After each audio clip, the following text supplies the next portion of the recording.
পরন্ত বিকেলে নয়, পূর্ণিমার আলোয় মাখা রাতে নয়, গোধূলির সেই রঙিন আকাশের নিচেও নয়। তবে হ্যাঁ, আমাদের প্রথম দেখা হয়েছিল কাঠফাটায় ক্রোধের দিনে। সত্যি বলতে গেলে তাকে যখন প্রথম দেখি তখনই আমার সব তৃষ্ণা খুঁজে যায়। কাঠফাটা রোদের দিনটা আমার কাছে মনে হচ্ছিল বসন্তের দিনের গধূলির বিকেল।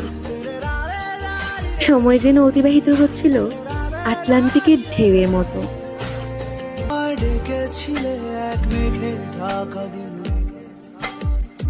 কেন আমি দেইনি সারা, আমার চোখে আকাশ একেবারে উল্কাপিণ্ডের বেগে